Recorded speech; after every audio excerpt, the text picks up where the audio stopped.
Wala, nag-snow pala kagabi. Lakas ng ulan. Parang hindi to snow ah. Iba. Parang yellow to ah. Bilis na, babe. Basta na yung ako. Good morning. Bulan ng yelo. Hindi yung malambot. Ano siya, bilog-bilog siya na matigas. Sumabay siya sa ulan. Kala namin nag-snow. Snow pa rin ba tawag dyan? Hindi ko alam eh. Parang yellow lang yan eh.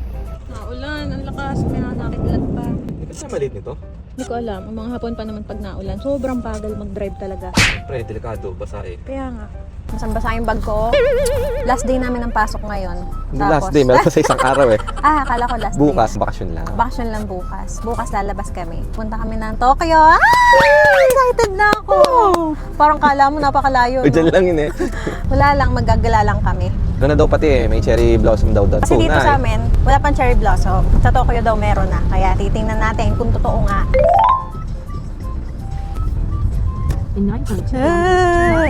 Pasok? Pasok na pasok. Walang gasgas? Walang gasgas.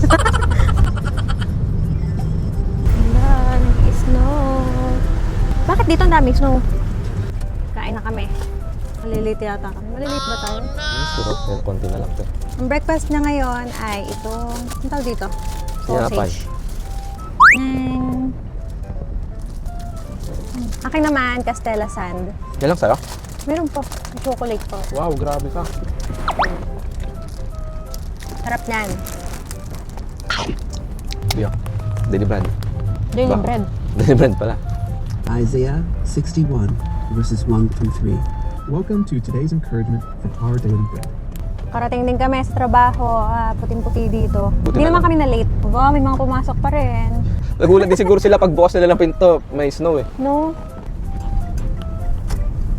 Grabe piyota mo. Ang dulas naman ni Bella pag nakatungtong sa ano. Ang ganun. Sa snow. Hindi ko alam. Paano? Pasok muna kami sa work. Ulang araw. Bukas ay very sunny naman yata. Puting-puti! Labas na. Basa na ako. Basta na nga ako eh. Hindi mo naman pinapayungan eh. Merry Christmas! Christmas na naman.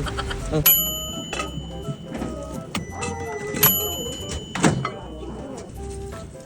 Gusto ko Pepsi.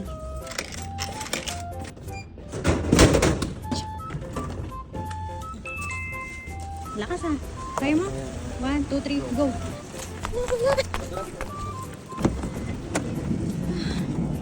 Basa ka. Pakibaba na ng aking table. Thank you. Lunch na kami. Dito kami lagi nakain sa loob ng coach. Kasi tahimik for our lunch. Burger and egg. Hop! Oh. May pausok pa. Spoon and fork. Kain kayo. Kain kayo. Kain Kain tayo. kami. Kain kami. By the way, ano nga pala ako ngayon? Ako maglilinis. Ako nakaschedule. Cleaner ka? Oo, cleaner ako ngayon. Ako yung nakaschedule maglinis ngayon kasi araw-araw. Yung mga staff din, sila yung naglilinis. So, ang gagawin ko, lahat ng basura, ako yung mangongolekta. Lalagay ko sa isang plastic. O kaya, magbababa ka sa first floor ng mga box na hindi nagagamitin. Medyo mabigat yun. Dito kasi sa Japan, may cleaner naman. Hindi kasi, kumbaga, hindi porke janitor ka, mababa yung tingin sa'yo. Minsan nga yung janitor, mas mataas pa sahod sa amin. Minsan ang gagandang sakyan. Oo, naka-SUV SUV pa. Kaya dito, walang Mataas, mababa. mataas, mababa. Pantay-pantay lang.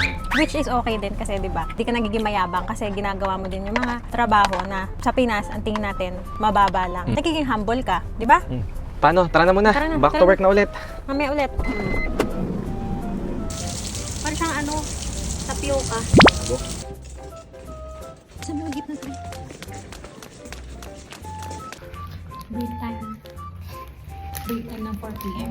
Nasa hagdan lang kami. May biscuit. Lumasa na. Uwi na kami. Maliwanag na kasi mga ilang panahon lang magsa-summer na dito. Ay nako, summer na naman. Pawisan na naman. Ayos nga eh. Para makapagbawas ng ng mantika sa katawan.